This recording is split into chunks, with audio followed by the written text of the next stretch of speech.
Olá, pessoal, tudo bem com vocês? Vamos para mais uma semana, né, do estudo do nosso PET. Essa semana nós vamos trabalhar com a semana 3, tá? Que trabalha o estudo da luz, tá bom? Como nós vimos nas semanas passadas, né, na 1 e na 2, nós começamos o estudo das ondas, nós falamos sobre ondas eletromagnéticas, e agora nós vamos falar especificamente da luz, que é uma onda eletromagnética, tá bom? Então agora a gente vai ver quais são as propriedades que envolvem essa onda eletromagnética, que é a luz, aquela luz visível, como a gente trabalhou na semana 2, tá bom? Então vamos colocar nossa apresentação aqui para a gente iniciar. Vamos lá. Ó. Então, como eu estava falando com vocês aqui, a gente vai trabalhar com o estudo da luz, certo? Na semana 3. E para iniciar isso, gente, nós vamos ver, como eu já tinha adiantado para vocês também, que a luz é uma onda eletromagnética, né? O que significa ser onda eletromagnética? É aquela onda que é formada por um campo elétrico e um campo magnético, certo?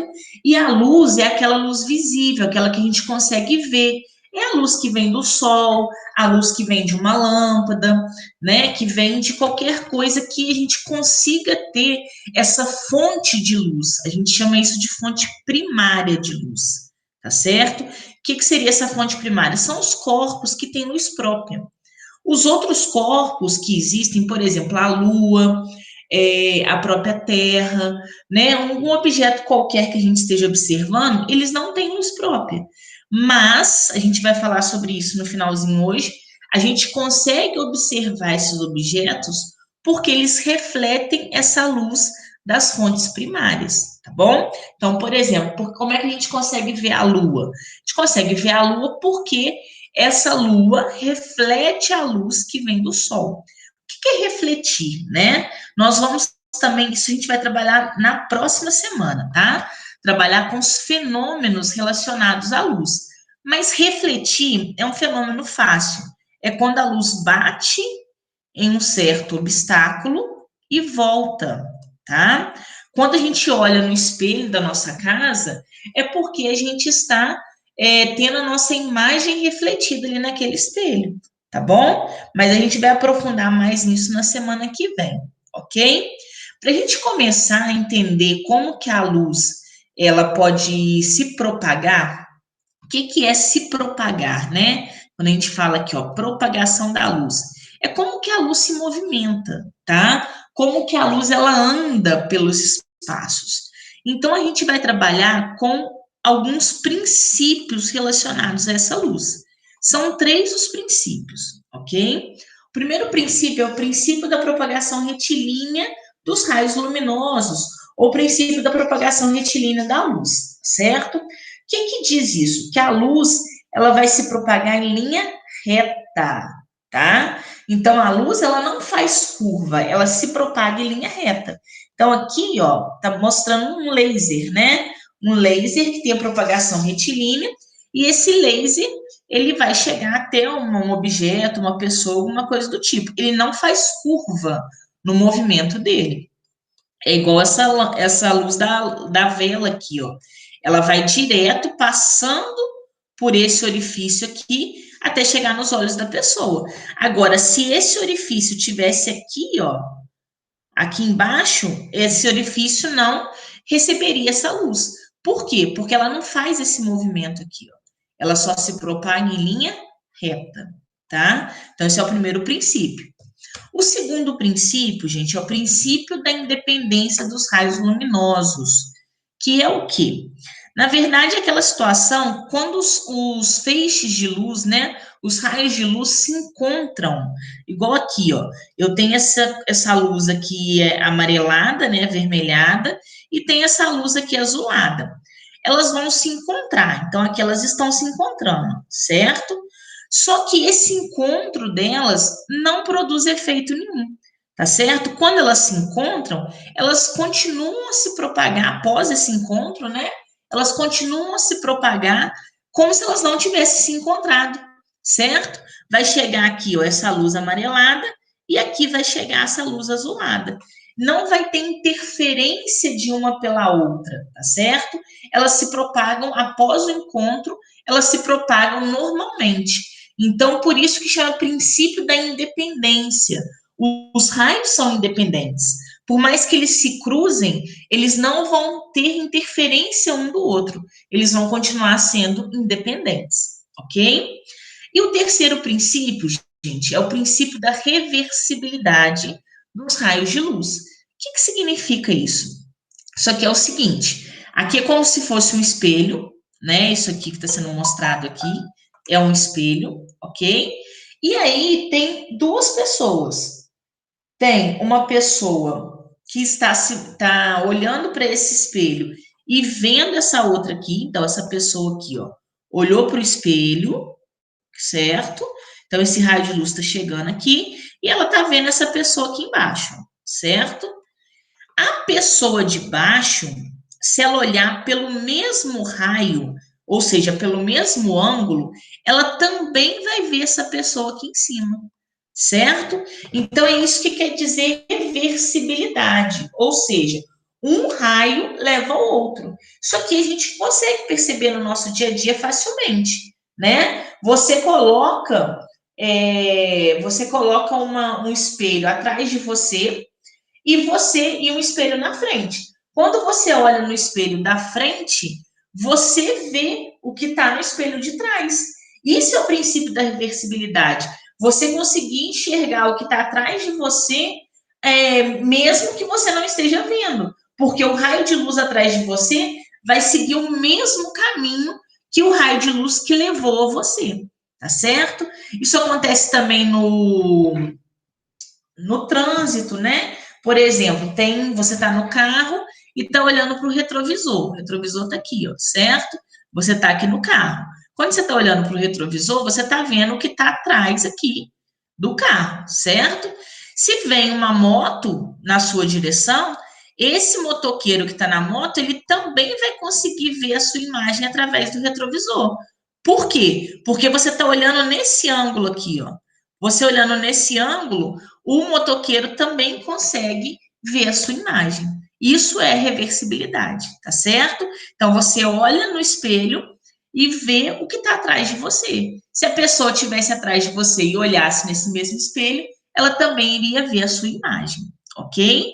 Então, esses três princípios são a base do estudo da luz, tá certo, gente? Agora a gente vai ver quais são os meios que a luz pode se propagar. São os meios do nosso dia a dia, né? O meio transparente, que é esse aqui, ó, é o caso em que a luz faz o quê? Ela passa diretamente pelo meio, né? Então a gente consegue ver tudo que está do outro lado, tá certo?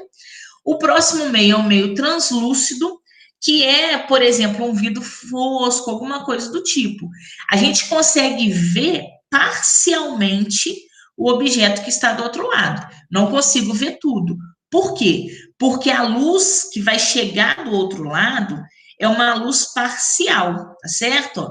Então, tá saindo luz desse meio aqui, mas está chegando parcialmente desse lado aqui. Então, a gente não consegue ver tudo o que está do outro lado. A gente vê de maneira parcial, tá certo? Então, aí esses dois meios são os meios em que a gente consegue ver, né, os objetos.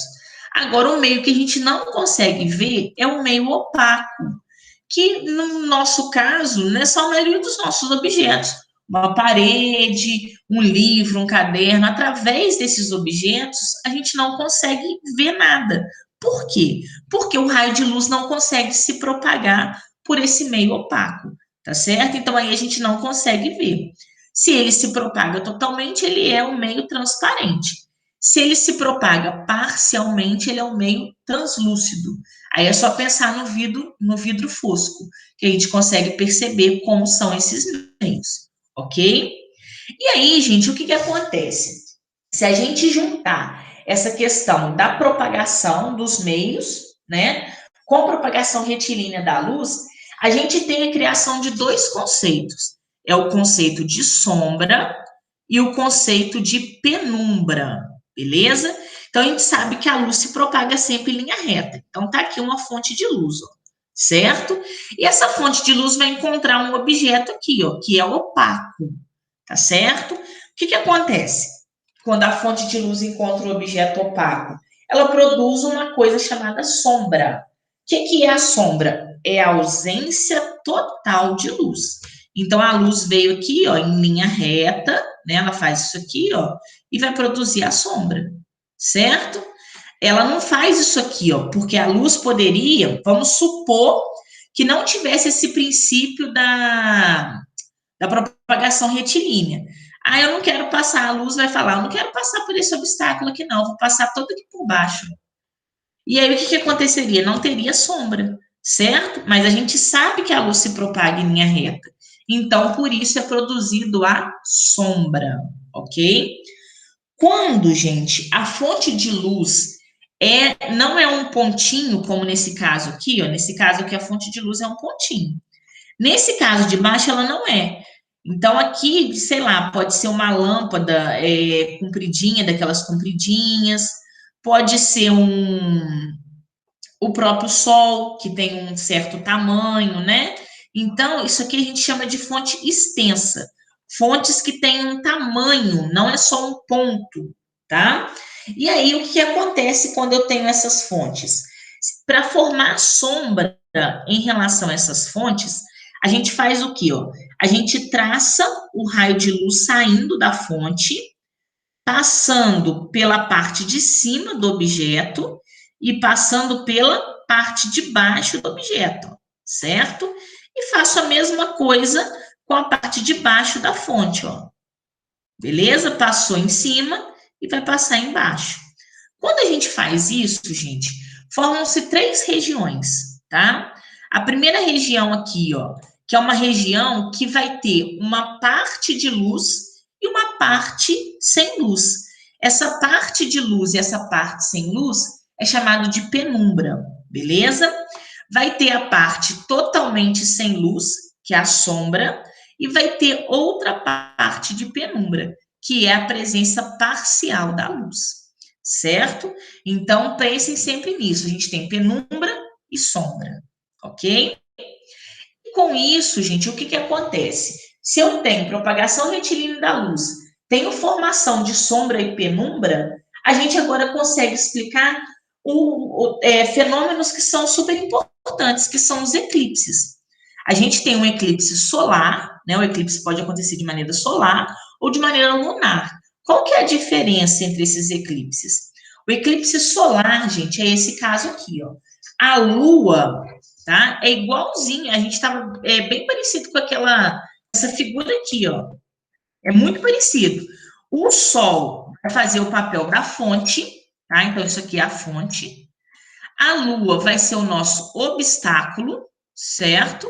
E a Terra vai ser o que a gente chama de anteparo, que é esse local aqui, ó, onde a sombra foi projetada, tá?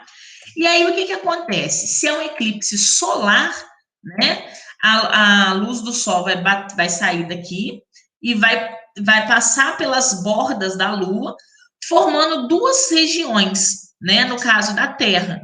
Essa região mais escura aqui, ó, que é a região de sombra mesmo, nessa região mais escura, gente, ocorre o eclipse total. Então, é aquele caso em que a Lua entra totalmente na sombra da Terra, né? E aí, nesse caso, o que que acontece? Quando a Lua vai entrar totalmente nessa. Na verdade, a Lua vai estar entre o Sol e a Terra, tá? Então, nesse eclipse total, o que que vai acontecer? O Sol vai mandar a luz, só que a Lua está como um obstáculo ali. Então, naquela região onde a luz do Sol não chegou, é o que a gente chama de eclipse total. E esse eclipse total, ele representa o quê? O que a gente iria ver, né, no eclipse total? A gente iria ver a Lua aqui, ó, entrando na órbita do Sol. Então, é aquele caso que, por exemplo, durante o dia ficaria escuro, porque a Lua iria tampar o Sol, certo? Essas outras regiões aqui que não são tão escuras é a região de penumbra. Na região de penumbra ocorre o eclipse parcial do Sol. tá certo? É aquele caso que a gente vê um pouco de luz e um pouco sem luz. É o eclipse parcial, tá certo? Agora, gente, no caso do eclipse lunar, o que que acontece? O Sol continua sendo a fonte, né? Mas aí a gente muda isso aqui, ó. Quem é o obstáculo agora é a Terra. E a Lua que vai ser o nosso anteparo, beleza? Por isso, como a Terra é muito maior do que a Lua, na maioria das vezes não existe eclipse lunar parcial, porque a Lua ela vai estar totalmente dentro da sombra, ó. Não fica parte nenhuma dela na penumbra, tá certo? Então a gente não considera os eclipses lunares que são parciais. A gente só considera o eclipse lunar total. E como que acontece o eclipse lunar, né?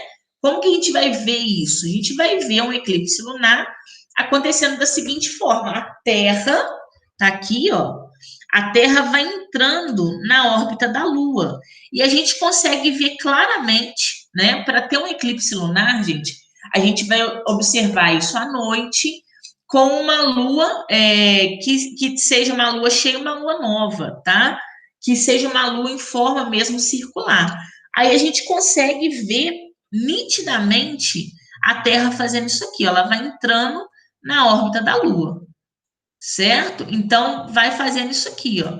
Aí, se a gente conseguir, dependendo da região do planeta onde a gente estiver, né? Porque isso aqui depende muito da região, a gente consegue ver essa lua totalmente, a sombra da Terra totalmente na lua, tá?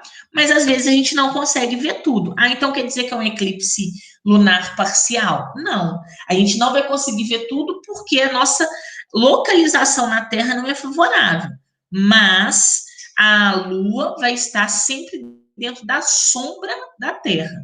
Ela nunca vai estar em região de penumbra, tá certo? Então, esses são os eclipses solar e lunar, ok, gente?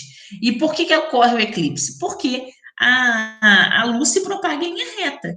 E aí, para acontecer o eclipse, tanto solar quanto lunar, os três corpos, que são o Sol, a Terra e a Lua, devem estar alinhados, né, na mesma linha. Quando isso acontece, a gente tem um eclipse, beleza? E aí, gente, a gente tem que entender que como que a gente consegue observar um objeto, como que a gente consegue enxergar um objeto. Ah, eu quero enxergar essa rosa aqui, ó, né, essa flor aqui. Como que a gente faz para enxergar esse objeto aqui?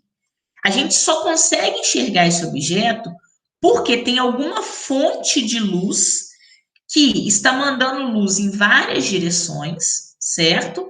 Essa luz chega nesse objeto, que é a nossa rosa, reflete e vem nos nossos olhos. Aí a gente consegue enxergar essa rosa. Se eu colocar essa rosa num quarto totalmente escuro, sem nenhuma fonte de luz, a gente vai conseguir enxergar essa rosa? Não, porque a gente só consegue enxergar esses objetos quando eles refletem a luz. Eles não são objetos que têm luz própria, certo? Então, para enxergar esses objetos, a luz deve ser refletida neles e chegar até os nossos olhos, ok? Isso é bem importante, tá, gente? Essa parte aí da observação dos objetos. E aí eu fiz para vocês, vocês vão ver que os exercícios do PET dessa semana são super fáceis, só exercício teórico, tá? Tá tudo na página 72. Eu fiz o 1 e o 2. E vocês vão fazer o 3, o 4 e o 5, ok? Então, o número 1 está dizendo o seguinte, ó. Dois raios de luz que se propagam em um meio homogêneo e transparente interceptam em certo ponto. Então, eles se encontram, né? Interceptam-se quer dizer que eles se encontram. A partir desse ponto, pode-se afirmar que. Aí vamos ver as alternativas aqui. Os raios luminosos cancelam-se, a gente já viu que não, que eles continuam a se propagar normalmente, né? Os raios mudam a direção de propagação? Também não, né? Eles continuam a sua propagação normal. Os raios continuam propagando-se na mesma direção e sentido que antes? Sim. A letra C que vai ser a correta, né? Esse é qual o princípio, gente? o princípio da independência dos raios luminosos. Eles continuam se propagando na mesma direção e sentido que antes. Aí na letra D está falando que eles se propagam em trajetórias curvilíneas, não, e nem retornam em sentidos opostos. Então, a letrinha correta da número 1 é a letra C, beleza? Baseado no princípio da independência dos raios luminosos, ok? E o número 2 vai dizer o seguinte, ó, um observador A, olhando no espelho, vê um outro observador B. Se B olhar no mesmo espelho, ele verá o observador A. Esse fato é explicado por qual dos princípios, né? Que você olha para o espelho, você vê a pessoa, por exemplo, atrás de você, essa pessoa que está atrás de você olha para o espelho e também te vê, certo? Como que a gente, qual o princípio que determina isso? É o princípio da reversibilidade dos raios luminosos, certo? Que é aquele em que a luz ela vai se propagar na mesma direção, tanto na ida quanto na volta, tá? Então, que é isso aqui, né? Vamos voltar aqui um cadinho, ó. Esse princípio que é esse aqui, ó, né? Então, esse é o princípio da reversibilidade dos raios de luz, ou reversibilidade da luz, né? Que é a nossa letrinha C, a resposta do número 2, tá bom, gente? Então, os outros 3 também são assim, é tudo teórico, tá? Vocês não vão ter dificuldade de fazer, mas qualquer dúvida que tiver na explicação, em alguma coisa que eu falei aqui, pode me procurar, tá? Não precisa ficar preocupado com relação a isso, pode me procurar que a gente vai esclarecendo essas dúvidas, tá bom?